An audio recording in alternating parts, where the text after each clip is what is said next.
And we are going to start in another minute at 9:04. If people could begin to get seated once they've had a chance to get some coffee or water. I know it's been a cold drink, feels good on a hot morning. Very nice to see everyone here.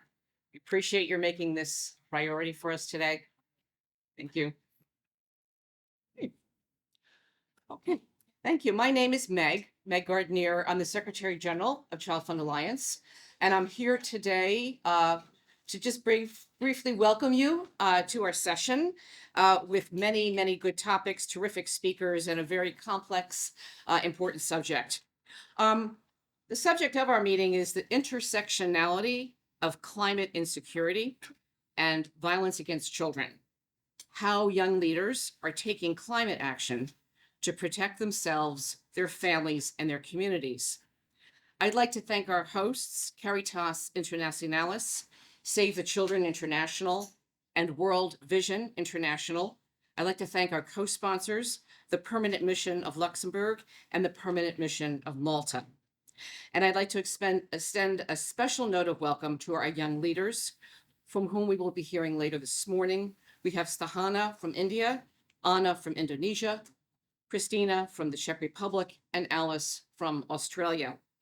Just a very few words about the topic. Security concerns linked to climate change include impacts on food, water, and energy supplies, increased competition over natural resources, loss of livelihoods, climate-related disasters, and forced migration and displacement. The links between these two critical global challenges, violence against children, which impacts over 1 billion children per year, and climate insecurity, have not always been obvious. Yet there is mounting evidence that the climate crisis is a threat multiplier for violence against children. More children than ever are facing extreme poverty, discrimination, and social inequalities, and are forcibly displaced, fleeing conflicts, widespread violence, and food insecurity.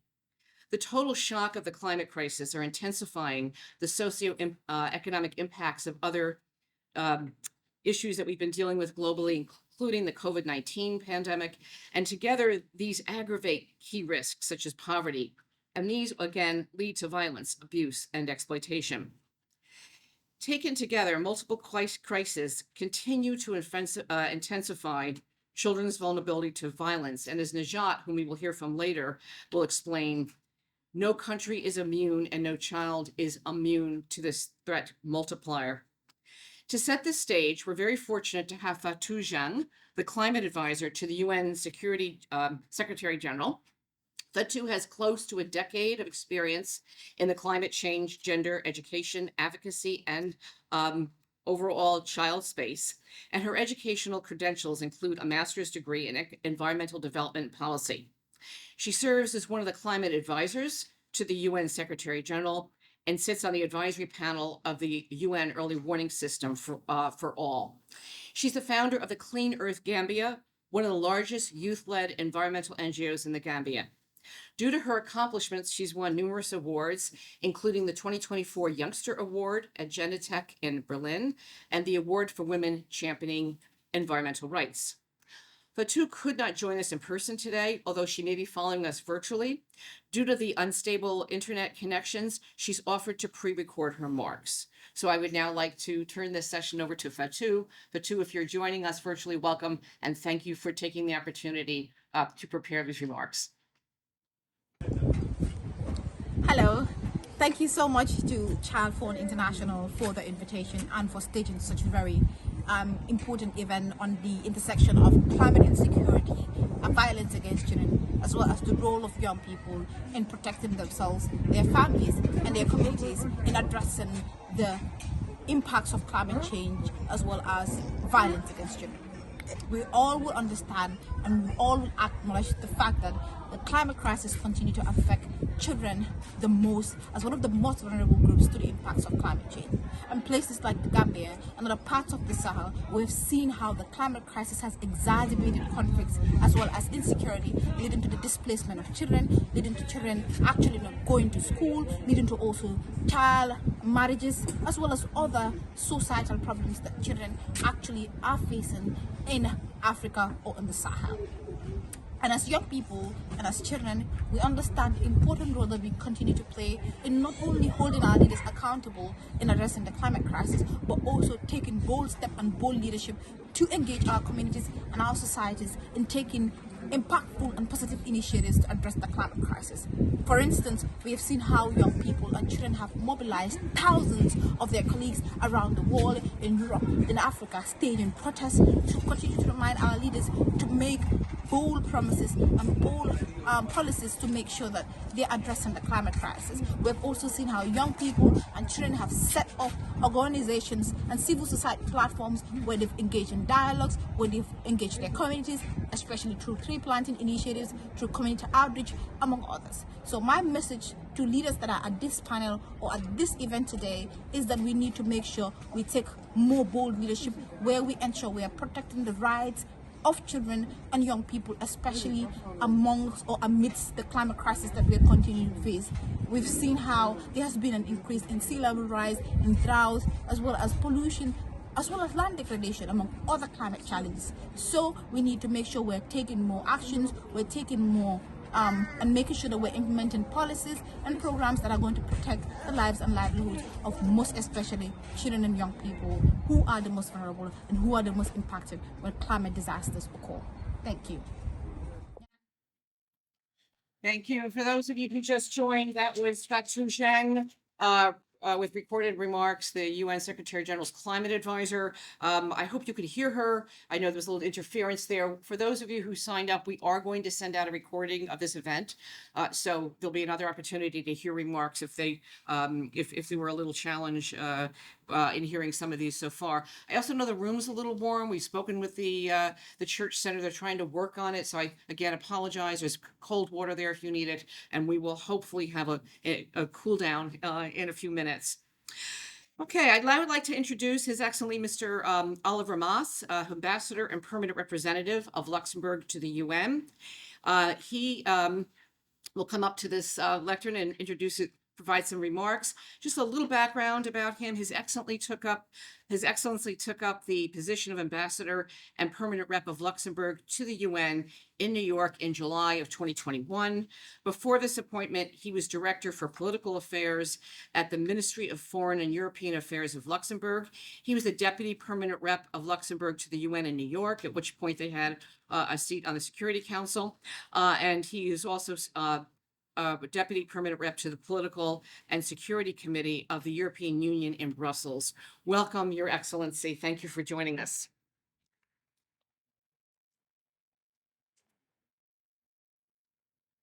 Confirm it's a warm room. You're very informal.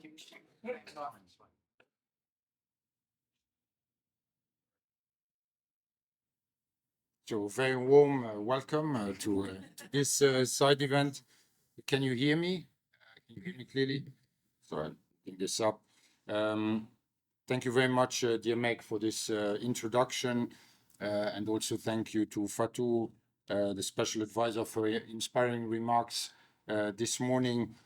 First of all, I would like to thank Caritas Internationalis, the ChildFund Alliance, Save the Children International, and World Vision International for co-organizing this event. Maybe I can take the mic. So thank you to all the organizers and also to our fellow co-sponsors, the Permanent Mission of Malta to the UN, and my dear friend Malanjit, Special Representative of the Secretary General on Violence Against Children. Luxembourg remains a steadfast supporter and promoter of children's rights, and this commitment goes hand in hand with our support to the fight to end violence against children and our support of the mandate of the Special Representative, Dr. Njit. Violence against children happens in all contexts. No country in the world is free from it, but there are two contexts in particular that unfortunately are catalysts for violence against children, and these are armed conflict and climate change. And the SISG has previously referred to the climate crisis as a threat multiplier for violence against children. Just one statistics that I would like to mention, according also to UNICEF, 1 billion children are at extremely high risks of the impacts of the climate crisis. Climate change increases the risks of poverty, displacement, and loss of education, and children are hit the hardest by these challenges. The climate crisis exacerbates the threat of all forms of violence against children, gender-based violence, child marriage, child labor, trafficking, abduction, sexual violence, and the recruitment into armed groups. However, the increased vulnerability of children to climate change has not daunted children. It has encouraged them to stand at the forefront of the fight against climate change. Their resilience and dedication to saving the planet has impacted policy and decision-making up until the highest levels. Just to name one example of what young people are capable of, the Fridays for Future movement has gathered more than 14 million people across all continents and continues to be an impactful, coordinated, and global youth-led movement.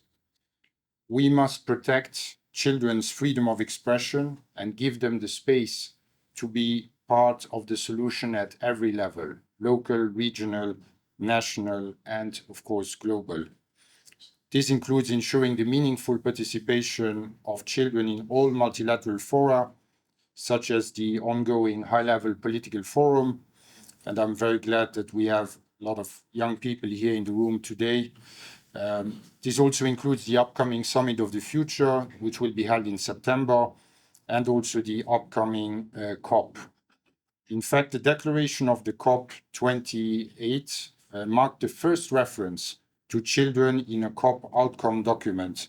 And we must build on this in order to promote children's rights and to provide children with the adequate space to pursue climate action and create change. I would also like to give you one example of what Luxembourg is doing in our development cooperation to support climate action with a focus on children and youth. We are increasingly engaging in climate programs, and one such climate action program is taking place in Cabo Verde. This program seeks to enhance general climate literacy within Cabo Verde. Educational activities around resilience, adaptation, and mitigation are integral to the program. Furthermore, the program also initiated a youth parliament on climate change in Cabo Verde. And this is a forum where children and young persons are given the chance to voice their concerns and opinions. With this example, I would like to conclude my remarks here, again, by thanking all the organizers who have put this event together. SISG, Dr. Mjid, thank you very much for your commitment. It's a pleasure to open this event together with you today. Unfortunately, we will have to move on to another side event, but our colleagues will remain, and we are eager to hear the report about the interactive dialogue that will take place between the children here at this event. Thank you very much for your attention.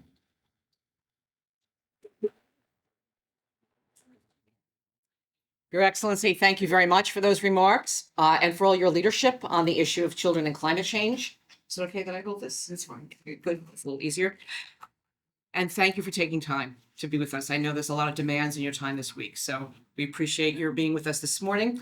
And I would now like to move to our next special guest, the first Secretary of the Permanent Mission of Malta. Her name is Justine Mikhalaf. She has been in this position since 2021 and is leading on the human rights files, including the Security Council, Children in Armed Conflict file, which Malta chairs, and a number of other things that Malta is working on. I've had the opportunity to go to the mission of Malta to hear the permanent rep in her role as a leader of this NGO committee on the Security Council. Those meetings are off the record, but I can tell you she's a very dynamic woman, very informed, and I think we're very lucky to have advocates such as these leaders from Malta in our court on children's issues.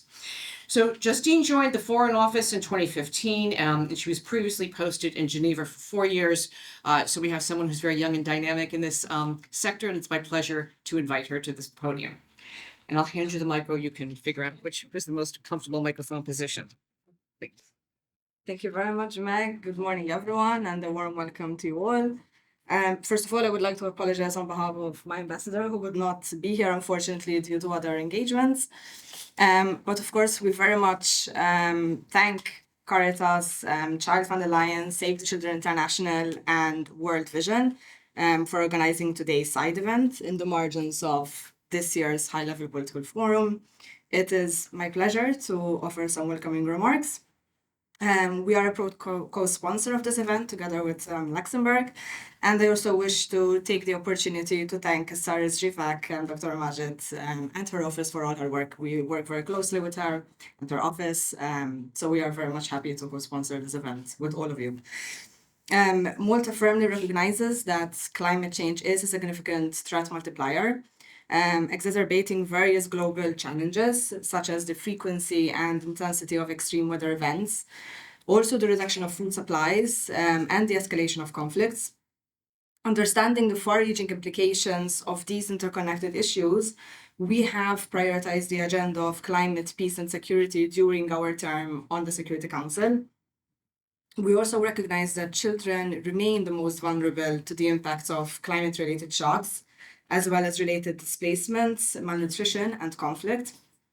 The Committee on the Rights of the Child, in its general comment number 26, recognized children's right to a clean, healthy, and sustainable environment, as well as the threat posed by climate change to a number of children's rights, including the right to freedom from all forms of violence.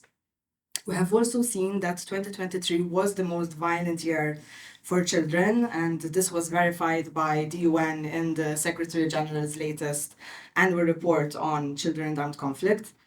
Climate shocks have aggravated existing conflict and tensions, which of course in turn have caused an increase in violations of the rights of children in a number of situations, and this includes Sudan and also Colombia and a number of other country situations.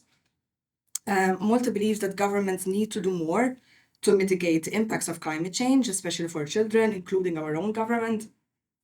And we must keep children at the center of all our responses and policies. However, if we were to only focus on this, we would miss the fact that children and young persons who are also present in the room today are also agents of change themselves. They continue to be at the forefront of advocacy for climate action, and we therefore must ensure as countries that their voices are not lost in our responses. Malta remains steadfast in its commitment to prioritizing the welfare of children and the urgency of climate action throughout all forthcoming political processes. We are dedicated to integrating these critical issues in our policy frameworks and decision-making agendas. And additionally, Malta looks forward to engaging in dialogue and collaboration with global partners to explore innovative and effective strategies. And our goal is and remains to ensure that our responses are not only robust and comprehensive, but also tailored to address the evolving challenges of protecting children and also combating climate change. We do seek to implement solutions that are both sustainable and impactful, thereby, of course, safeguarding the future for generations to come. We therefore welcome both the focus of today's event as well as the roundtable segments. I very much look forward to that, as an opportunity to hear directly from children and young persons who have been leading climate action in their communities. So I will stop here, and thank you once again to everyone for organizing the side event, and very much look forward to the continuation of it. Thank you. Thank you very much for your remarks. And once again, please extend our greetings to the Ambassador of Malta. And very happy to have you in our court now. beginning of, I think, potentially a good relationship with many of the work that we're doing amongst the child focus agencies at the UN in New York. Okay, our next presenter really doesn't need an introduction, but we'll give a very short one, just to be fair. Dr. Najat Mallah Majid is the special representative of the Secretary General on Violence Against Children, a tireless advocate for the issue on violence against children, a strong ally of civil society, a force to be reckoned with many governments whom she challenges and engages on a number of these pressing issues. She's really demonstrated her leadership in a very consistent manner over the period of time that she's been in this position, really, I think, building on the accomplishments of our sector and trying to raise the profile of evidence-driven initiatives, but always pushing the envelope for more. And so I think we always feel very challenged when she's in our presence. She has a very distinguished background. She was a medical doctor, pediatrician for many years, worked in Morocco on a number of initiatives, including programs for street children. Most recently, before she took on this position as special representative, she was a special rapporteur on the sale and exploitation of children. So comes with the on-the-ground experience, the grassroots experience, the UN experience, and the passion. So it's my pleasure to welcome you to the floor. Thank you.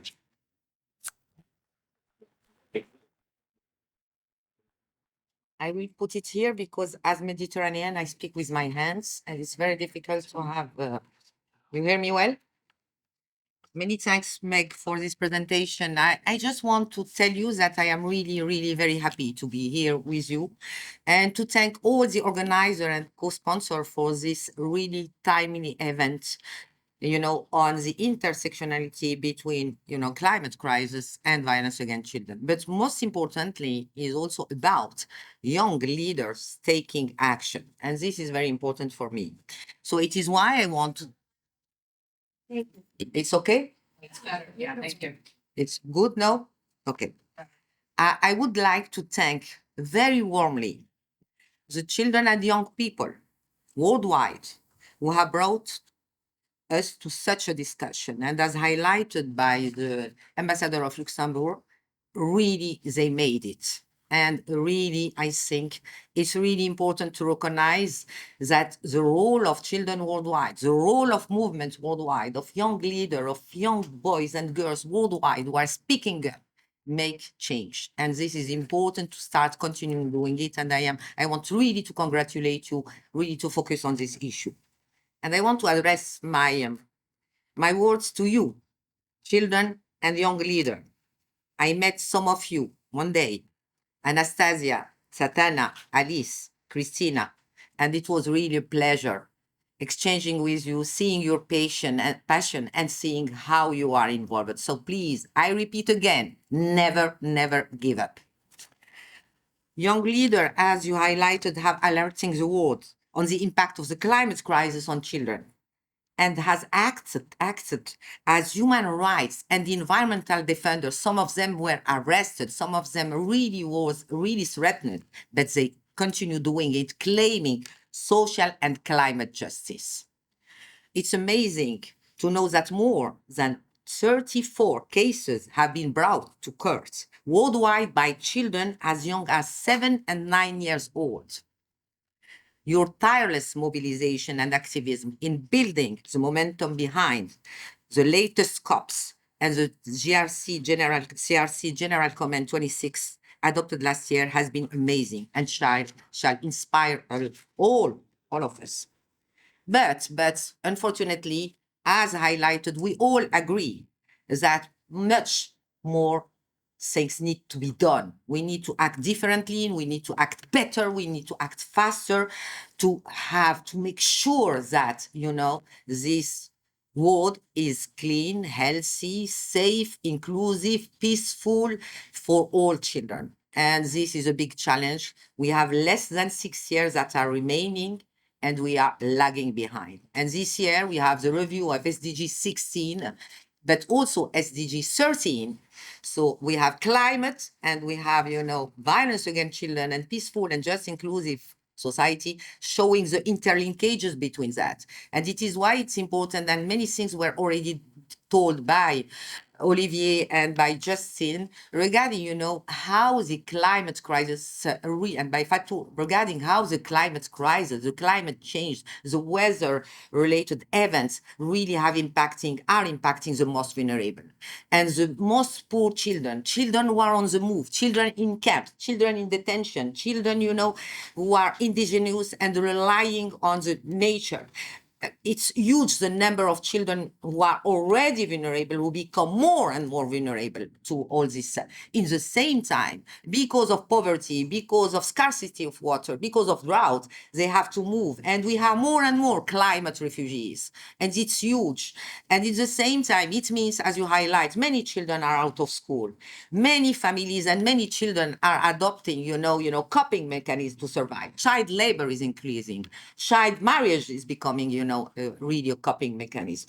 And in addition to that, because of the stress, because you have more and more domestic violence and more violence against children. And if we add to that, all the criminal gangs and the criminal, groups, you have more and more enrollment of children, in these criminal gangs and groups, but you have also more and more trafficking and smuggling. So the problem is huge. And yes, climate crisis is a threat multiplier of violence, is big driver of violence and vulnerability of children. We have more and more children who are poor currently. So when we are seeing the world, and I just have in mind, I'm not reading my speech, I am really doing it in live. I just, what was important, while I'm speaking with you, I am reminding the meeting I had on climate crisis with children worldwide. And some of them were already in camps, climate refugees. Some of them were in informal settlements because they were displaced by war. So they were, victimized twice, 3 times, because in the same time. So I think really to discuss and when we are speaking about that, is to see and to never forget that we are speaking about lives. And to be very frank with you, I am tired of many commitments. And I think what is important is how we are going to make accountable the states who are responsible for climate crisis. We have more and more commitment, more and more cops, more and more things, but still the accountability mechanisms are lacking. And children who are really have no role in that are paying a huge tribute. So the question is how we can really push the agenda, really to move forward, make, all these countries accountable, the private industry accountable. But we need also to continue mobilizing, many children, many child rights defender, environmental defenders, speaking up, and use this opportunity to make, all the policy makers more and more accountable. And I want to conclude very quickly by a word I just learned from Indonesia, Suarakan Sakaran. It means voice no. Thank you.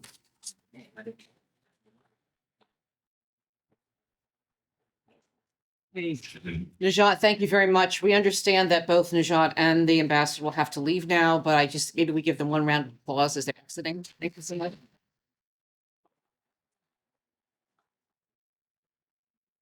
And now we come to the most exciting part of our program when we're here from our young leaders from around the world. May I ask each of the 4 women who are speaking today and their chaperones to come up front. And when they come up and assemble, I will introduce each of them. So please come forward. And while they're assembling, I do want to point out that there were 2 young people who were not able to join us today because of visa issues. We frequently encountered this challenge. Took a lot of work to get our young people here today, but we are always asking governments to more favorably grant visas for young people to come to these UN processes because of the voice and the agency that they bring. So just always want to make a pitch for governments supporting good visa processes. Okay. May I suggest that when I call the name of the young person, if you would just be good enough to stand so people know who you are. And we're going to start with Stahana. Sorry, you have to stand up. Yep, Sataha. She's a 16-year-old from a rural community in Tamal Najo. She's just graduated from a government school and leads her village in the fight against climate change. Her passion was ignited by the Climate Club, facilitated by Children Believe, which is a partner with the Integrated Rural Community Development Society, and Children Believe is a member of ChildFund Alliance. She says that this program further empowered her with the knowledge and skills to understand the complexities of climate change. In this role, she actively engages with the From Sabha Village Assembly and fearlessly undertakes environmental initiatives, including a community-owned microforest containing 1,500 local diverse species of trees. She says that the Climate Club instilled a stronger sense of environmental responsibility and a commitment to the broader issues that young people face, including child marriage and the need to promote girls' education. Welcome and thank you. Our next young woman is Anna. Anna is a 16-year-old student, chair of the Sika Children's Forum, chair of the Child Advisory of the Regent Sika, which is an Indonesian initiative by an ambassador at that level. She's also a member of Youth Voice Now, and which provides a space for children to speak out on child rights issues and climate change. They conduct social analysis on emerging issues and create follow-up plans to address problems. Her additional activities include tree planting, dialogue with schools to mandate the use of tumblers, and capacity building through booth camps for young people. Her motto is, "Everything can be achieved if you believe." Christina, welcome. Christina is a youth worker and project coordinator at Caritas in the Czech Republic. She's part of the global education and awareness raising team and works on programs that engage young people in active citizenship that spread awareness about global issues and sustainable development. She was a member of the Young Caritas Advocates Project and is now responsible for the EVOCA program that deploys young Europeans to Caritas Czech Republic country offices in Africa and Asia. These young people are involved in humanitarian and environmental activities, focusing on livelihoods, recycling, agriculture, and other activities. She's a dedicated volunteer working with special needs children, elderly people with dementia, and refugees from Ukraine. She is currently volunteering in hospices, supports homeless people, and assists people with visual impairments. Welcome. Alice. Please stand. Thank you. Alice is the coordinator of Caritas Australia's Earth Care program, a program committed to addressing environmental issues through Catholic social teaching. She holds a master's degree in theology with a focus on ecotheology, and this reflects her passion for the intersection between faith and care for the planet. She's now studying disaster risk reduction at the Australian National University, and she has been sharing her knowledge and expertise in this area by running professional development workshops for schools. She's a trained teacher and a member of an action platform that collaborates with the Dicastery for Promoting Integral Development to implement Pope Francis's environmental encyclical. Welcome. And I'd also like to introduce Lavanya, our program manager from Children Believe in India, who's a chaperone, and Rennie Henning, a senior specialist on child protection and advocacy from ChildFund International. They have been chaperones, will be translating with us today, and of course are very active, engaged women in their own right. So now I'm going to turn this over. It's going to be a 45-minute guided conversation. I'm going to sit in the back for a while. You'll see me again when it comes time to introducing Keela Duffy, our final presenter. Just want to again thank all these young people for coming. Thank the governments for giving them the visas. Not an easy thing to do. We're delighted you're here and you have a captive audience. So please go ahead. Thank you. Thank you, Meg. And thank you also to our special guests who have been with us this morning as well. And on behalf of the forum, thank you all for coming. When we found out there was over 160 registrants, we were a little bit worried that no one would fit, but it seems like we've done the best that we could so far. So this forum is going to run as a little bit of a Q&A between the four of us, but we're going to start off with the first question, which is, how does climate change impact the lives of children, families, and communities in our areas? And we're going to start by hearing from Savannah.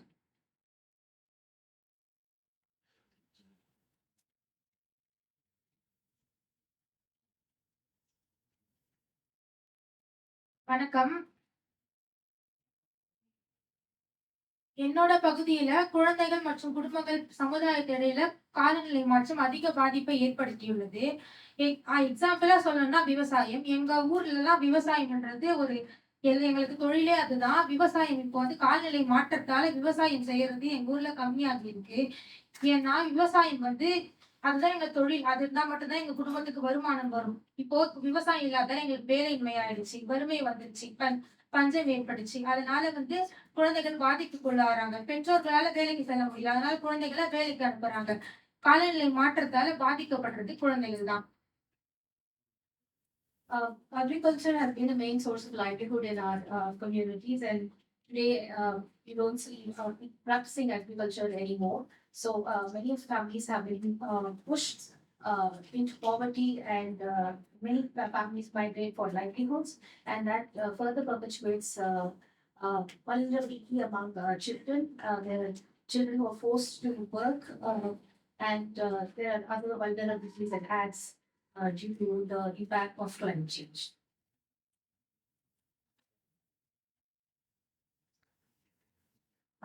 I will speak on behalf of Czech Republic or Europe as region. And I'd like to say that the climate change impacts lives dramatically, of course. I just think that maybe, unlike in areas like India, Australia, Oceania, Africa, and so on, in Europe it's not so obvious. We are quite fortunate still. And I think that's quite a problem, especially this is what I see in my own country, in our communities, is that people are still like, oh, is it even real? You know, God knows how that is, and so on.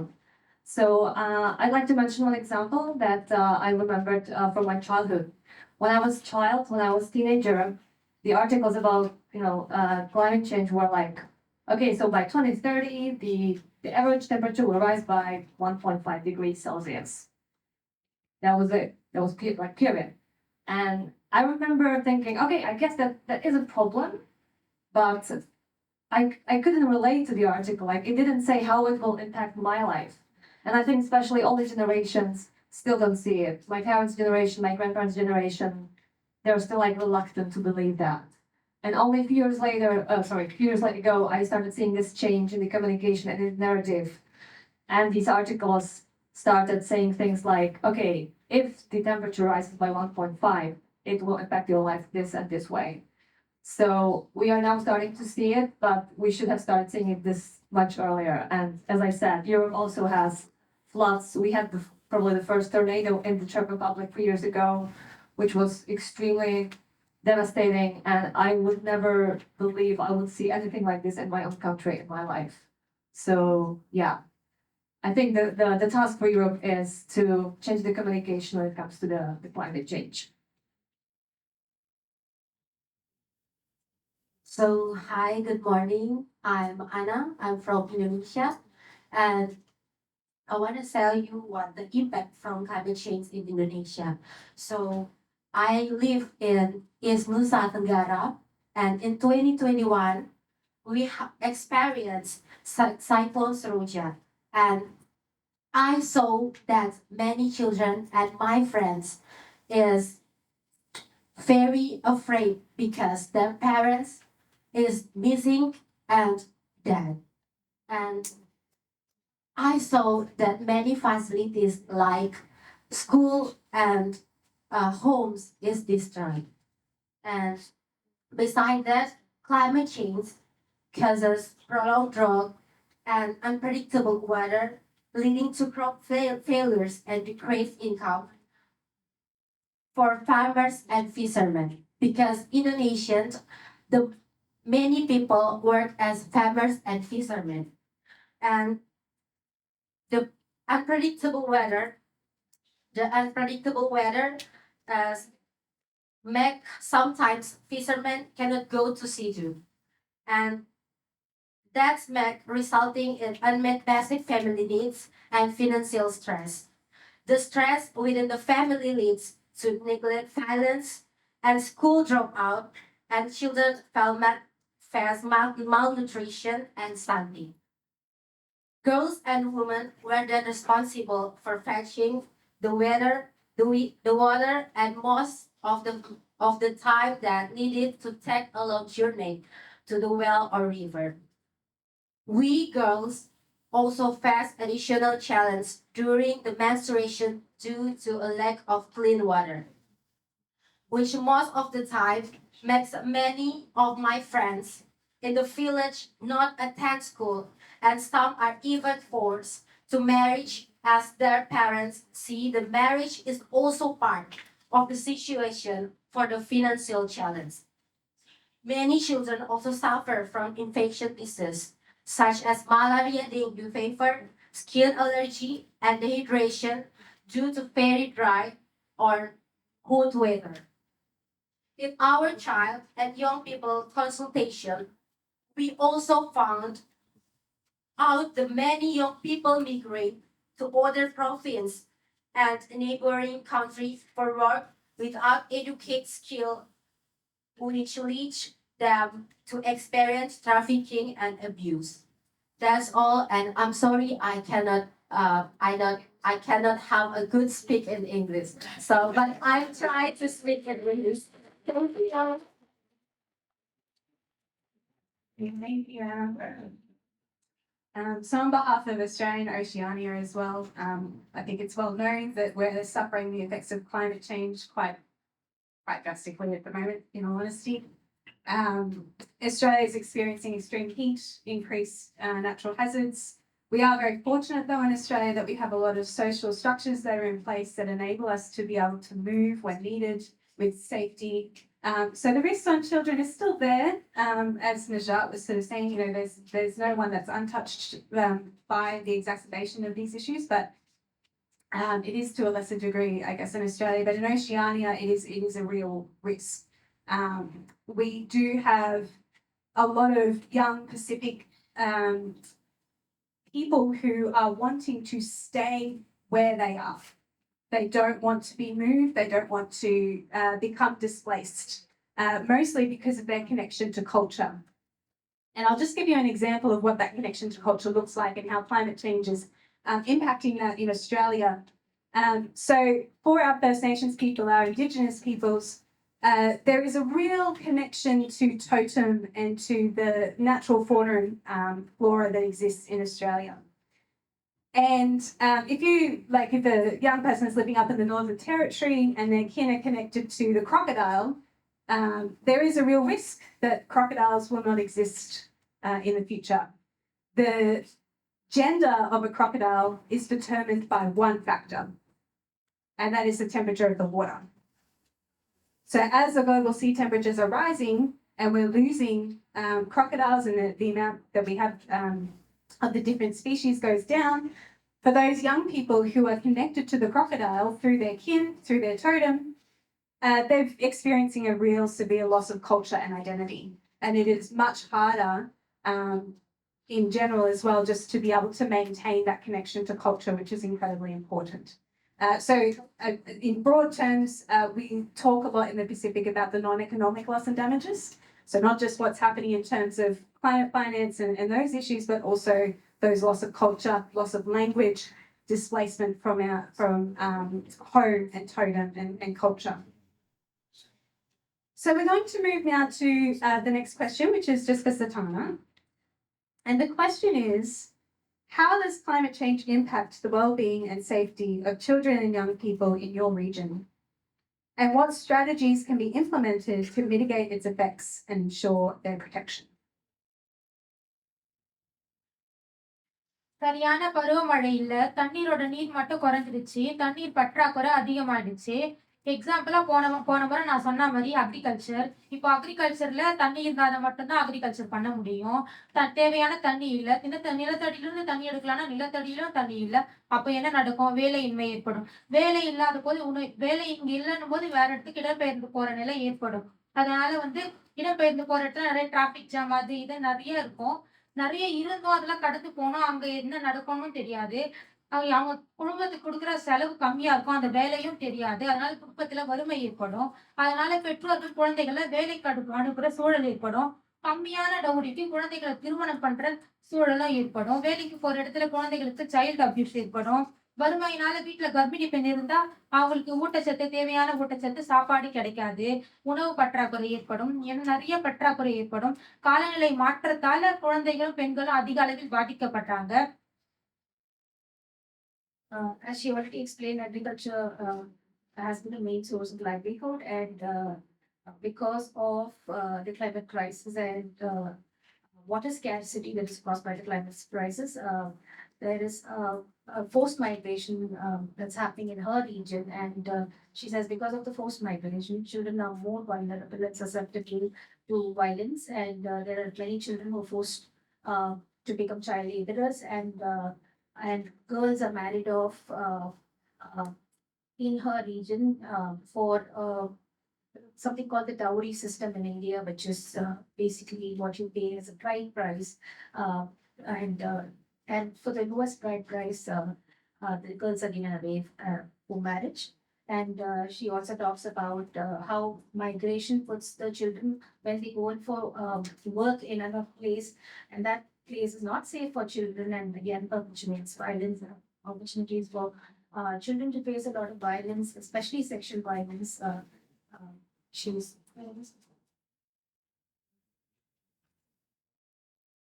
இதனால குழந்தைகள் வந்து உயர்கல்விக்கு போகல. ஒவ்வொரு பெண்களுக்கும், குழந்தைகளுக்கும் முக்கியமானது கல்விதான். அந்த கல்விய அவங்களால படிக்க முடியாத சூழல் ஏற்படுது.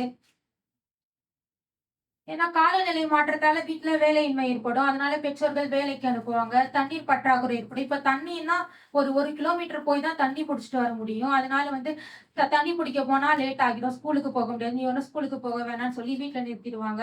இதனால ஃபர்ஸ்ட் எஜுகேஷன் ரொம்ப பாதிக்கப்படுது. Girls are disproportionately affected because water crisis is a big problem. And to fetch water, girls have to stay at home to and not go to school just to bring water home. And education is very important, but because of the climate crisis and water crisis, girls are forced to be out of school and education. இதெல்லாம் கொஞ்சம் குறைக்க நம்ம சில strategies பயன்படுத்தலாம். அது என்னன்னா, வீட்டுக்கு வீடு மரம் மரம் வளர்க்கணும். எவ்வளவு மரத்தை வெட்டுறோமோ அந்த அளவுக்கு மரம் வளர்க்கணும். இப்போ புயல், வெள்ளம் பாதிப்புல வந்து மரம் நிறைய விழுந்திருக்கும். அந்த மரத்துக்கு பதிலா 1000 மரம் நடலாம். அதுக்கப்புறம் இந்த பிளாஸ்டிக்கு பதிலா வேற ஏதாச்சும் பொருள் கண்டுபிடிச்சு யூஸ் பண்ணலாம். பிளாஸ்டிக் யூஸ் பண்றதை தவிர்க்கலாம். There are some strategies that we can adopt to mitigate the impact of climate change. And there is frequent cyclones and floods, and we use a lot of trees. And it's important that each of us plant trees and make up for the loss that's caused by the floods and cyclones. And we can also reduce use of plastics and make our communities plastic free. மரம் நடுறது வந்து மக்கள் இயக்கமா மாறணும். ஒவ்வொரு மக்களும் இந்த காலநிலை மாற்றத்தை புரிஞ்சுட்டு மரம் நடணும். மரத்தை வெட்டக்கூடாது. ஒரு சின்ன செடியை கூட புடுங்கக்கூடாது. அந்த அளவுக்கு சேஃப்டியா மரத்தை வளர்க்கணும். எவ்வளவு அளவுக்கு நம்ம கார்பனை யூஸ் பண்றோமோ அந்த அளவுக்கு ஆக்சிஜனை நம்ம சேமிக்கணும். She says tree plantation should become a movement among all people, and as much as we produce carbon, it's also important that we produce oxygen. காலநிலை மாற்றம் வந்து குழந்தைகளுக்கு வன்முறை ஏற்படுத்துறதுல ஒரு முக்கிய காரணியா இருக்கு. இந்த முக்கிய காரணியை நம்ம சமாளிக்க முடியும். தேவையான அளவு ஆக்சிஜனை நம்ம பயன்படுத்தணும். அதிக அளவில் மரம் நடணும். Summarizing it again, saying that it's important to ensure that we produce more oxygen to planting a lot more of trees.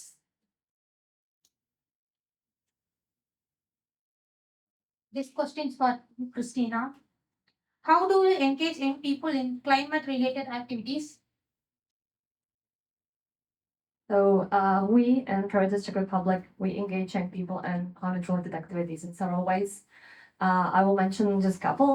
We develop programs that educate young people about SDGs, the Agenda 2030, Sustainable Development, because this still is not as widespread in our society as it might be here or in some other countries. So first, it's important to tell them there are these SDGs, there is sustainable development, and this is what you can do with it. You can choose whatever you like, the social themes, the environment things, and so on. We also develop programs in which we give them knowledge and education, communication skills, presentation skills, advocacy. And we also help them knock on the doors of politicians, municipal representatives, mayors, and other decision makers. And we encourage them to have discussions with them and to discuss what they want to do and how they want to do it. We had this program recently that was called Young Caritas Advocates. And in this program, these participants, they were from 16 to 20 years old. Their task was to create 2 awareness-raising campaigns focused on whatever topic they choose. Some of them chose some social themes, but some of them also decided to work on restoration of a garden and a retirement home. Several groups chose the food waste in school canteens, which is a big problem in the Czech Republic. And this also, I was really happy to see that because this is something that I always wondered where does all that food goes. And I had this idea that if I was 16 today and I was part of this project, I would definitely choose this thing because it's a huge issue. And I really like the way that our participants really dig deep into the topic, and they also tried to point out that it's not only about the waste of the food, but it's the waste of the energy that needs to be, used to make the food, to cook the food, and it's the energy of the people. So it's like a complex problem, and they were extremely successful. They were interviewed by the Czech State TV. They were on the television, and it gives me goosebumps even now when I'm speaking about it. It was a great success, and I was really happy for them. We also, what we do now, and this is the project I'm responsible for at this moment, as Meg mentioned earlier, I deploy young people, Europeans, to our country offices that we have in Africa and Asia, specifically Zambia, Mongolia, Georgia, and Iraq. And these young people are engaged in local activities. In Zambia, it's about livelihoods or refugees. In Mongolia, it's focused on the plastic recycling. In Iraq, it's about agriculture. So I think it's very important for young Europeans to go outside Europe and see what the world is like outside Europe, because it gives them the bigger picture. And these people are excited when they come back. It's a life-changing experience for them. And I have to say, I'm glad that we have these programs that are funded by the European Union, Erasmus Plus, it's European Solidarity Corps, and a lot of others. And it's a great opportunity for these young people. So these are only a few examples that we do. And I have now a question for Anna. Why do you think children and young people can be part of the climate solution? Can you share what climate action you and your group have done in your areas?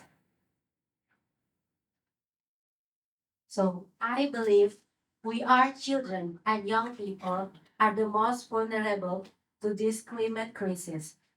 We can share our challenge and at the same time work together to overcome them. I believe that we can part and offer a solution for our perspectives. In the Child and Youth Forum, we regularly conducted consultation with our peers to share and understand issues in their village. From the consultation, we understand that still many children and young people face different challenges, not only climate change, but also the rise of digital technology from school drop, sexual exploitation, physical and emotional abuse, trafficking, unskilled migration, and child marriage, to cyberbullying that lead to mental health issues. We then bring all the issues to speak with local government and also the national government through the development planning process, which leads to significant result on district waste management and the national level on the national strategy for end violence against children. Not only that, we also part peer educator or peer counselors to support our friends and promote positive climate action and collaborate with adult and the government to be involved in design solution to address the climate change impact for children and young people. Throughout our children and youth forum, we promote and act on proper waste disposal, recycling, composting, and reduce plastic use. Together with other young people groups, we plant 1,000 trees, and on Earth Day, we campaign for a clean day at school and communities. We work collaborative with school to use a tumbler instead of using plastic cups. As we are a part of the solution, we believe that we can partner with not only the government, but also all stakeholders for climate change in efficient action and bridge the dialogues with others young people, the dialogues with others young people to become agents of change to promote sustainable practice that more inclusive and effective for addressing climate change and violence against children. That's all.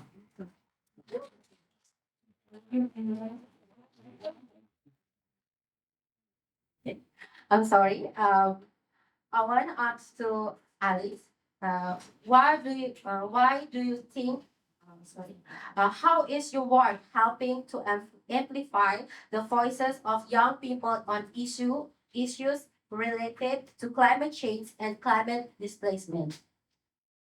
Thank you. I just want to echo what Anna was saying about the impacts of mental health for young people. A lot of, or what we're seeing in Australia is a lot of climate anxiety amongst our young people. And someone gave me a very useful piece of wisdom a while ago that said the greatest combat to climate anxiety is climate agency, and building agency in young people to be able to make changes within their context, in their bioregion, within their sphere of influence. And that's what our Catholic Healthcare Schools program seeks to do. So we support the teachers to be able to support the students in their schools to be able to come up with those solutions and then enact them within their places, which is amazing. Another on the concept of climate displacement and those other bigger issues.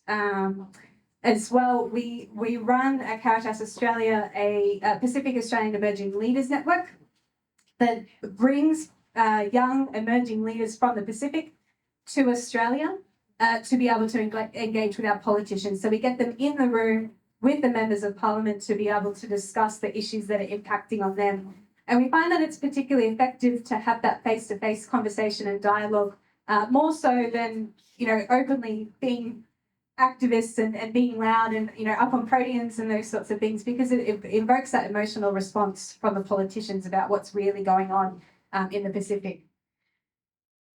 So we're going to, I'm just a bit conscious of the time, we're going to move very quickly on to the next question with Sadhana, which is what initiatives or actions have young people taken to address climate change? And how can various stakeholders support and amplify your efforts to create a safer and more equitable future for all?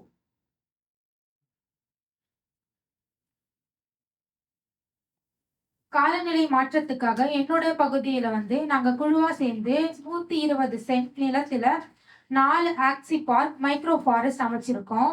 அதுக்கப்புறம் plastic use பண்ணக்கூடாதுன்னு எங்க ஊர் ஃபுல்லா விழிப்புணர்வு கொடுத்துருக்கோம். பஞ்சாயத்து தலைவர் BDO office மூலயமா அவங்க கிட்ட எல்லாம் பேசி பிளாஸ்டிக்கை யூஸ் பண்றதை குறைக்கணும்னு சொல்லி அவங்க கிட்ட பேசியிருக்கோம். இப்போ பிளாஸ்டிக் யூஸ் பண்றது எங்க ஊர் சைட்லாம் குறைஞ்சிருக்கு. So they are in her community, young people are mobilized as a group, and as a group, they've established 4 micro forests with 1,500 trees, and with the support of the local government and government officials. And they've also created awareness about plastic, use of plastic, and they have encouraged and made sure that their community members don't use plastic anymore. வீட்டு தோட்டங்கள் அப்புறம் விவசாய நிலங்களை செயற்கை உரம் use பண்றதுக்கு பதிலா இயற்கை உரம் நாங்களே தயாரிச்சு இயற்கை உரம் யூஸ் பண்ணிட்டு வரோம். They've promoted organic agriculture, and they also make organic fertilizers as a young people. திருமணங்கள், சுப நிகழ்ச்சி, பர்த்டே ஃபங்க்ஷன் எல்லாத்துலயுமே மரம் கொடுக்குறோம். இப்போ ஃபர்ஸ்ட் எல்லாம் ஏதாச்சும் ஸ்வீட் பிளாஸ்டிக் பாக்ஸ் கொடுப்பாங்க. இப்போ நாங்க சொன்னதுக்கு அப்புறம் மரம் கொடுக்குறாங்க. Okay, in all the important occasions like marriages and things like that, they no more give away plastic gifts, but instead they give saplings and seeds.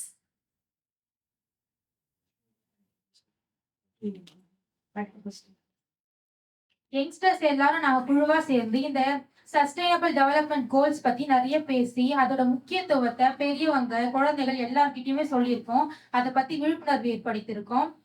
Deepavali, அதுக்கப்புறம் நிறைய ஃபங்க்ஷன்ல டயர் இந்த போன்ற பொருட்கள்லாம் எரிப்பாங்க. இப்போ எரிக்கிறது கம்மியாயிருக்கு. தீபாவளியில நச்சு கலந்த பட்டாசு வெடிப்பாங்க. இப்போ எரிக்கிறது குறைஞ்சிருக்கு. எல்லாரும் குழுவா சேர்ந்து எங்க ஊர்ல விழிப்புணர்வு ஏற்படுத்தணும். அதனால இப்போ குறைஞ்சிருக்கு.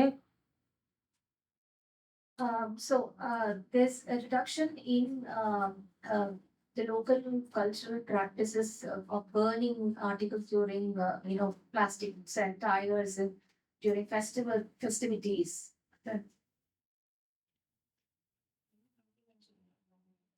Yeah. இப்போ இந்த இதுவெல்லாம் இந்த ஃபியூச்சருக்கு வந்து இந்த காலநிலை மாற்றத்தை குறைக்கலாம் முடியாது. சமாளிக்க எதிர்கொள்ள வந்து நம்ம சில ஸ்ட்ராட்டஜிஸ் பயன்படுத்தலாம். எங்கள மாரி இருக்க யங்ஸ்டர்ஸ் எல்லாரையும் சேர்த்து ஒரு நெட்வொர்க்கிங் மாரி பண்ணி, இந்த காலநிலை மாற்றத்த பத்தி சொல்லி, அவங்கள அவங்கள குழுவா இணைச்சு காலநிலை மாற்றத்த சமாளிக்கலாம். It's important to mobilize more young people and form a network so that our voices are stronger. பள்ளி பாட புத்தகங்கள்ல வந்து இந்த காலநிலை மாற்றத்த பத்தி ஒரு பாடம் கொண்டுட்டு வரணும். அப்புறம் 11th, 12th ஸ்டாண்டர்ட்ல ஒரு டிபார்ட்மெண்ட் மாரி காலநிலை மாற்றத்துக்காக உருவாக்கணும். There should be curriculum included in the school education on climate change, and there should also be specific subjects for learning in higher grades. காலநிலை மாற்றத்துக்காக ஸ்கூல், யுனிவர்சிட்டி, காலேஜ்ல கிரீன் லேப் ஓபன் பண்ணணும். இந்த green lab எதுக்குன்னா, இந்த solar system பத்தி தெரிஞ்சுக்கவும், இந்த மக்கும் குப்பை, மக்காத குப்பை பத்தி தெரிஞ்சுக்கவும், காலநிலை மாற்றத்தை பத்தி எந்த அளவுக்கு பாதிப்பு ஏற்படுத்தும், அதை பத்தி தெரிஞ்சுக்கவும் இந்த கிரீன் லேப் யூஸ் பண்ணோம். Her suggestion is also to establish green labs, which will become more of an experimenting space for young people to more learn about renewable source of energy and other things related to climate. இப்ப வந்து நிறைய policy, சட்ட திட்டங்கள் நிறைய இருந்தும் காலநிலை மாற்றத்துக்கு அதை யாருமே கவனிக்க மாட்டேன்றாங்க. இப்போ இந்த பொறுப்புல இருக்கிற தலைவர்கள் எல்லாருமே இந்த காலநிலை மாற்றத்தை கண்டிப்பா இந்த சட்ட திட்டங்களை இன்னும் ஸ்ட்ராங் படுத்தணும், அதை செயல்படுத்தணும்னு கேட்டுக்கிறேன். எங்களுக்கான ஒரு பாதுகாப்பான உலகம் எங்களுக்கு வேணும்னு நான் கேட்டுக்கிறேன். Thank you. There are a lot of laws and policies around climate in our country, but when it comes to implementation is a huge problem. And therefore, I request that there is stronger implementation of policies in order to create a safe world for children and young people like ourselves.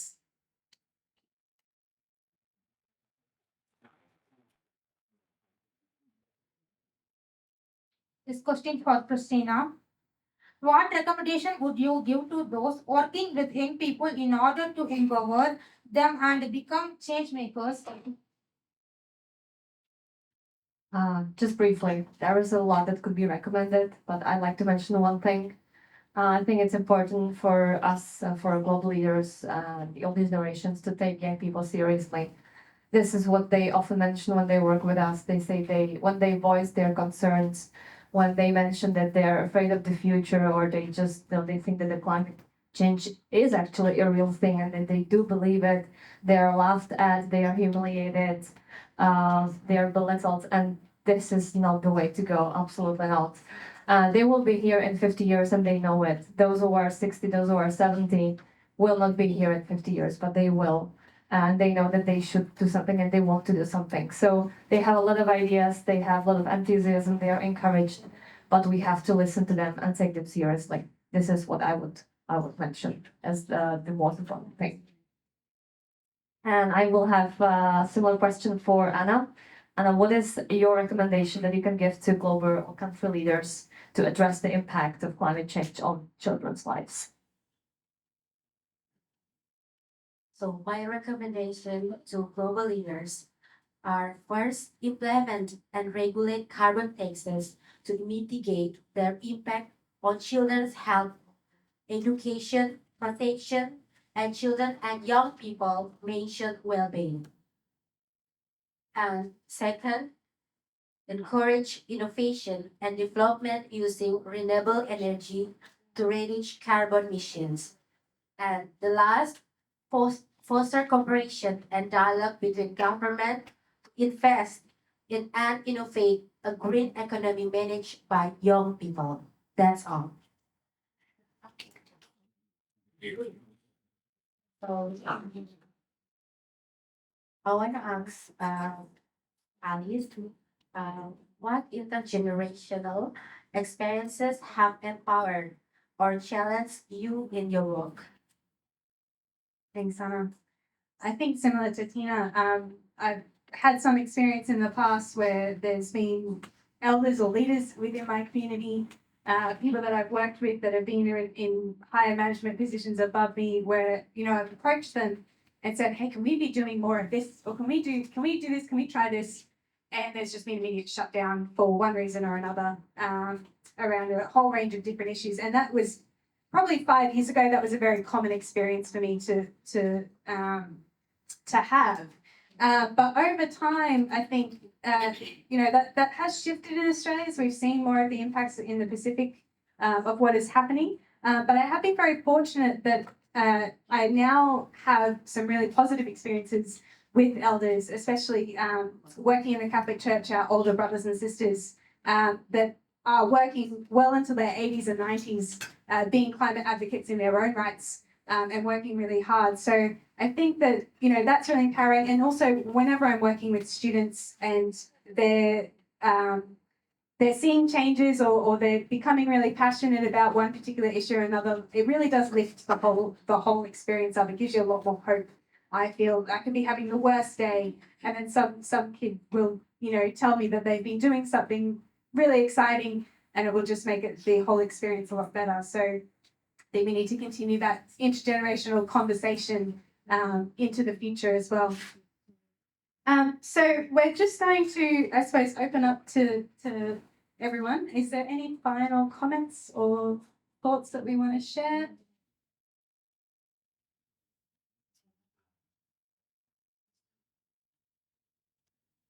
எங்களை மாதிரி யங்ஸ்டர்ஸோட குரல் எல்லா தருணங்களையும் கேட்கணும். எங்களை மாதிரி youngsters நிறைய பேர் முன் வந்து காலநிலை மாற்றத்தை பத்தி தெரிஞ்சு அவங்களும் இதுக்காக உழைக்கணும். உலக தலைவர்கள் எல்லாருக்கும் ஒரே ஒரு ரிக்வெஸ்ட், எங்களை போல யங்ஸ்டர்ஸோட குரலை நீங்க கேளுங்க. காலநிலை மாற்றத்துக்காக நீங்களும் எங்க கூட சேர்ந்து உழைக்கணும்னு கேட்டுக்கிறேன். Thank you. There needs to be lot more of young people like ourselves need to come out, and we need forum to speak about this. Our voices need to be heard, and here's a request for the world leaders to listen to young people more and join hands with them to tackle the climate crisis today. So she's making it a request here.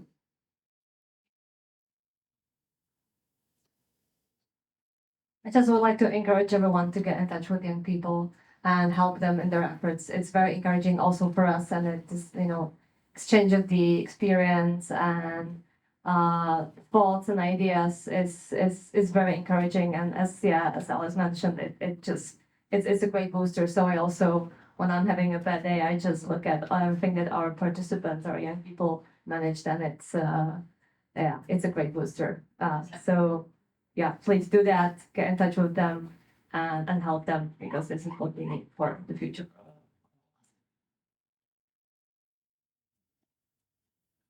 So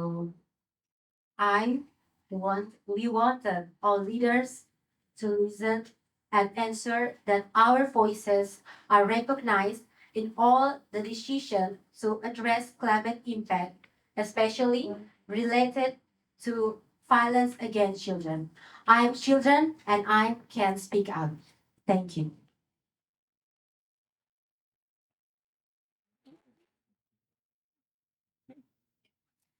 Thank you. Thank you very much. I invite all of you just to remain seated where you are. Stay comfortable. Again, thanks to all of you for your patience as we try to resolve, not entirely successfully, the cooling system in here, but I know you've been really patient and attentive, and we are most grateful. My pleasure now is to introduce you to Kiva Duffy, my colleague from ChildFund International USA. ChildFund International USA is a member of ChildFund Alliance. Kiva is a senior climate advisor for them, having spent some time with another member of ours, Barnfunden in Sweden, also developing expertise, sharpening their expertise on climate. Barnfunden has been a strong technical lead for the Alliance on climate and funding sources. Kiva has a double master's in public health and in and information, and she has led the climate action strategy for ChildFund International for close to a year, focusing on child programs to address the impacts of climate change that threaten the livelihoods, health, safety, and well-being of children and families. She's a member of the CBD Women's Caucus and the Women in Climate Initiative. She's also a member of our Alliance Climate Action Committee and leads this ChildFund International Verde Council on Environmental Action and Policies. She's passionate about centering children in climate action as their future is at stake, and she's going to speak on a few key takeaways about the way forward, protecting children from violence induced by climate change. Welcome, Kiva.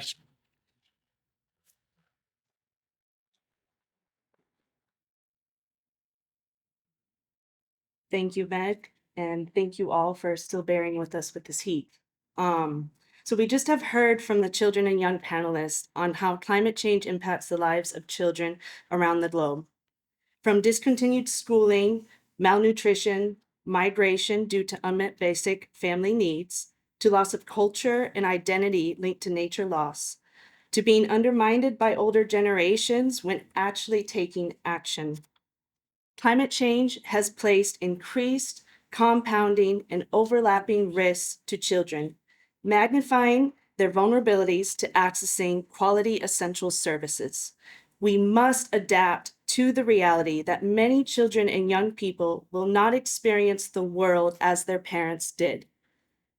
Many of us can recall memories of nature as a child that may no longer exist for children today. We must act on behalf of children in their future, and this forum here provides a unique platform to which lift these critical issues. The insights we heard today are invaluable. Building on these, I wish to highlight some additional points from my work with ChildFund International and Barnfunden. To reinforce the concerns by our young voices, I propose 4 key takeaways. Number 1, enable meaningful children and youth engagement in climate policies at all levels. This means we need to create spaces where children and youth are not only heard, but are actively engaged in shaping the design, planning, implementation, and evaluation of climate policies and initiatives at local, national, and global levels. This includes environmental and climate education and just transitions of economies, which also needs to be drastically enhanced to fit diverse children and youth needs in this climate crisis. Diverse is an inclusion of marginalized groups, including girls, rural and indigenous populations, so that their needs are at the center of interventions, so we leave no child behind.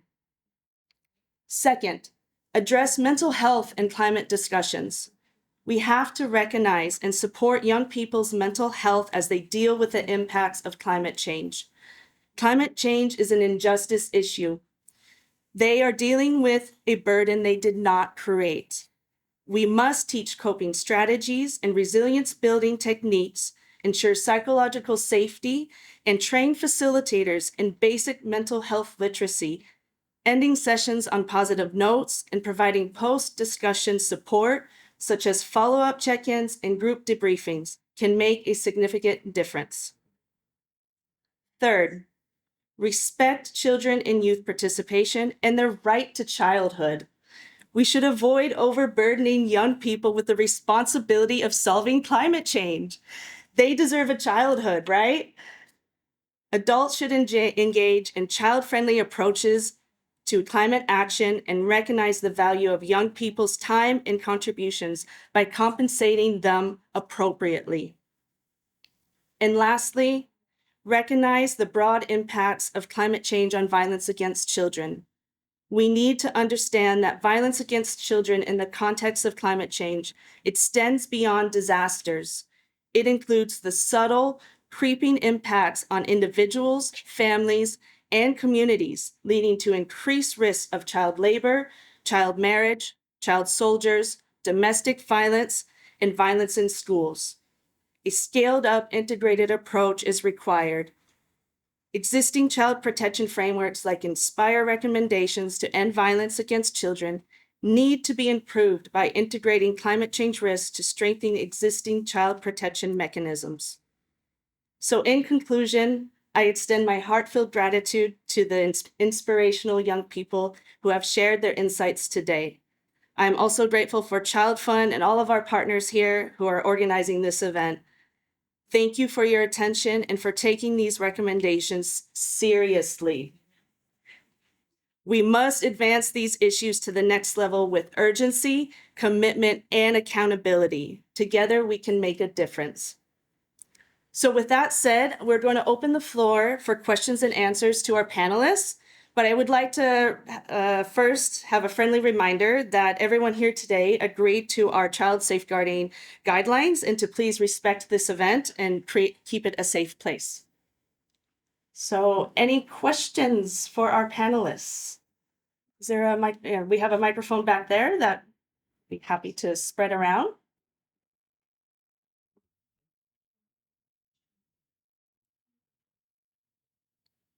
Yes. Hi, actually, this question is to the panelists as well as to Kiva, actually, if that's okay. Intersectionality is such a loaded word, especially in like the social justice space.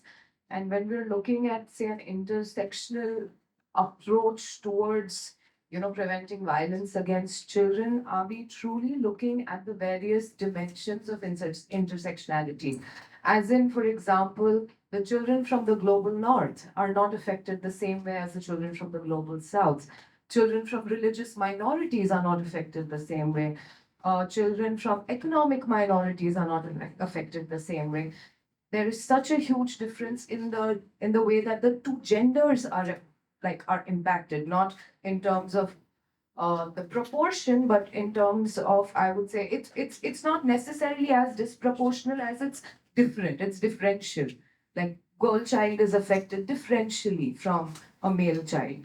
So is the approach, the solutioning approach, taking these intersectionalities and the complexity of these intersectionalities into perspective while coming up with solutions? Like there isn't a silver bullet because there are so many different sections of children that are affected differently. So is there truly an intersectional approach to the solution as well? Is what I was wondering. Can there be one? Would any of you like to go, or I'm more than happy to start off. First, I think there's one that doesn't exist now. We are way behind acting on this issue. We were very lucky that a few years ago, Dr. Najat came out with this wonderful report to highlight this issue, but still we are talking about the need to address this. So I would say there's an urgent call that we need to have something in place, but you really bring up a good point about the intersectionality and how we are very different across the board, and climate change affects us different depending on where we are in the world. And is there really a one size fits all answer? I would say from my professional background, we always say there's not a one size fits all answer, but that we need to keep poking this and bringing this up. And forums like today is a great one to challenge those recommendations like we meant and say, how can we address this? Because the most marginalized are affected way more than maybe people in other areas. And so how are we really making sure that these frameworks, these recommendations, our actions are really helping everyone so no one's left behind? So I'd say we're not there yet, but we need to be. So hopefully here in the world, as we are online as well, we can come together and solve this because we need each other. Would you like to? I'm happy to continue that. So I think, like you said, intersectionality really is a loaded word, but I think if we think of it more like an ecosystem and in each individual context as an ecosystem, we know that if you disturb one thing in the ecosystem, the whole thing can collapse. But in the same way, we can regenerate that one part and suddenly have all these flow-on effects, right? So I think sometimes, even though it feels as though we have so many things that we have to do, and we do, there's a lot that we have to do, but in some cases, focusing on one thing can then have a bigger impact on a lot of things. So I don't know if that answers the question really well, but that is how I feel. Yeah, it's one way to approach it, I guess. Thank you for the question. All right, we have another one. Yeah. Thank you. I'm Florence Bondo from Liberia, and I'm really excited to be here today and to be a part of this wonderful discussion. And thanks to the panelists and all of the partners involved. I'm very excited, especially with the statement I think from Alice that she mentioned about when she was a kid, she heard about climate change, but she didn't actually know the effect or the impact of climate change in her life. And as she made that statement, I reflect even on myself and my generation back in my country, the issue of engagement is still very low. So as partners in this climate change and children, how can you as partners effectively work with member states to ensure that we work with this together, that we are able to engage with children that are in diverse categories, whether they are vulnerable, whether they are in the rural communities, whether they are in the urban communities, whether they are literate or illiterate, how do we engage with all of our children so that they own this and they are able to represent us and fight for climate change in their own ways. Thank you. Yeah, so I would say that let me think for a while. Since I work with young people in my everyday life, I sometimes tend to think that we engage them enough or like we're doing our best. And as I mentioned earlier, the generation gap, that we should also engage the older generations. This is how I see it. Because they have the rights to vote, they have more resources, maybe even more experience. So for me, it's important to take young people seriously, but also engage all the other generations and ideally have them all come together. Because then when these kids, they might they might persuade their parents like, look, this is what is important for me. And when you go, there is elections. I mean, I want this to be my future. So if you care about my future, think of who you will vote for, because this is going to be my future, and you should care about that. So for me, I think that this is a huge, yeah, like we are so behind in all of these things, and it's sometimes frustrating to see it, but also, as I think, yeah, Kiva mentioned earlier, not to like overburden us and the young people as well, because they cannot solve the global change as it is. Like what we try to do is to localize it, like we really work on the local level, and we try to explain them, look, this is what you can do right now.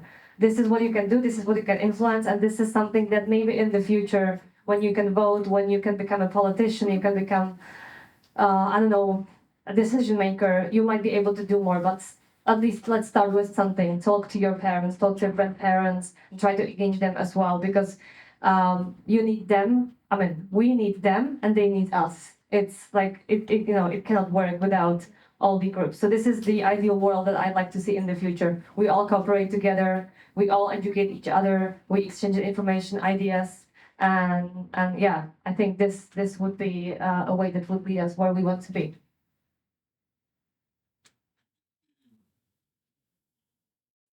Okay. Any other questions? Yes. Hi everyone. I'd love to just maybe probably this and ask my question. My name is Loretta. I hail from a very beautiful Southern African country called Zambia. I think for starters, I'd love to upload the speaking panel. This has been a very insightful conversation, and I think conversations like this are really important for us to have. My problem, maybe I'll just love to ask the question. How many of us in here have planted a tree in the last 1 year? How many of us? The hands steady all, right? We have a problem. I come from a country where a lot of young people are forced to drop out of school. Mothers are forced to sell their bodies because they need to make money to support their families. Father has to leave his house, his family, because he has to work for the mines. And whether he's going to come back or not, don't guarantee, because the shocks of the climate change cannot really be predicted. But I was really hoping that in having this conversation today, we would really be honest with ourselves. I think someone had talked about accountability. The irony of the climate crisis is that the people that are facing it to fix have nothing to do with their plight. Okay? Where did we get it wrong? Where are we coming from? And the honest answer to that is that Unfortunately, the rich and wealthy countries are developed and rich because they've been on a very climate destructive path. People from poor countries like myself we have like very little, contribute very little to climate emissions. Okay, so when we're having these conversations, we really also need to hold developed and industrialized countries to account. How are they supporting these people that are feeling the most shocks of climate action? Now, my question, especially to maybe ChildFund and all other organizations represented here, especially the ones that provide funding to least developed countries and poor countries. What support systems, if any, and resources are in place to support young people? Because yes, we'll come here as young people and we'll say we want this and this, but what resources are there to support us in this climate agenda? Because planting trees is not the only thing that's going to save the planet. We need resources and we need to have these conversations. Even the way language is programmed, are we sensitizing people in the language that they understand? So this is a conversation that we really need to have. And when we leave here, my call to action to every one of you here is that let's not think the conversation here. This should not be an academic exercise. We have a lot of work to do to save the planet. And if we don't, we'll have no world. Our children will inherit no world. Thank you.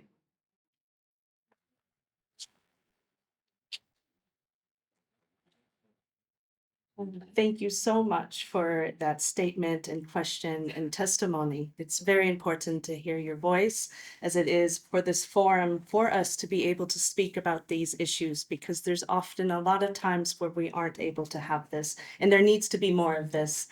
I would have to say on behalf of ChildFund International, we really are trying to do our best to help lift these voices and concerns through our organization like this today, to make sure the duty bearers and the people who are in the position of power and influence to actually do something and hold them accountable. This is not a one-off event. We will have follow-ups, as we should. As I mentioned before, we will have check-ins. We have a recording. We will make sure that people hear the voice that needs to be heard. Maybe Caritas or anyone else would like to speak also on that behalf. You're more than welcome to join. Okay. Yes, coming up to our colleagues here. Thank you. Thank you so much for that comment. So my name is Brianna Fitzpatrick. I'm the UN liaison for Caritas Internationalis. So I answer to our secretariat in Rome. And that question could be answered in its own event in and of itself.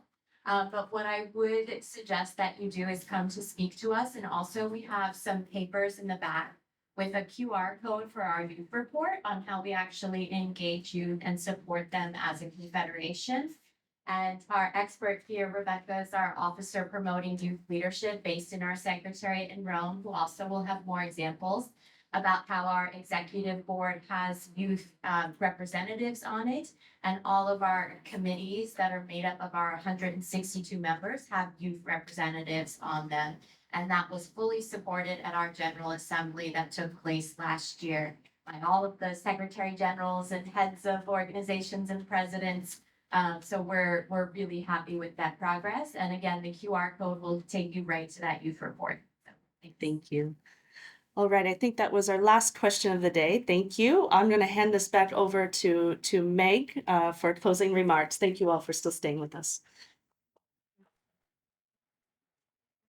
Thank you. I think everything that's important has been said, so I won't add to what the comments that have been made already, have been very frank and forceful. I do think the comment by one of the panelists really struck a chord with me about the issue of climate anxiety and countering climate agency with anxiety. I think this is exactly what we're all about, is engaging young people, engaging stakeholders, and taking meaningful action in their own community and globally.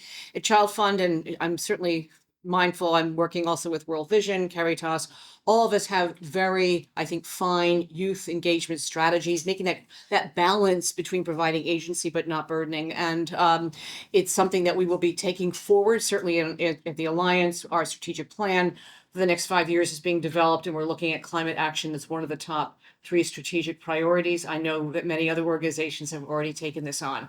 We're all trying to figure out what is our piece of the action in this larger complex crisis. What do we bring to the table that's meaningful, that can make a difference? I think that's the question all of us are asking ourselves, both individually and organizationally. Thank you again for coming, for remaining, for being so patient, for being so attentive. Thank you to Caritas, to World Vision, to Save the Children, and all the people who worked with us today to make this possible. For the young people and their chaperones from coming far and wide to be here. There are refreshments on the back if you have time. Grab something on your way out. Good luck today and all the other things that you're doing. I know there's a lot of you had a lot of choices and you came here, and we're really pleased about that. If you signed up, you will receive a link to this program. If you didn't get a chance to sign up and have a card, you want to leave it with us, we'll make sure that you get the link when it comes out in another week or so. Okay, have a wonderful day. Thank you again, and take care. Bye-bye.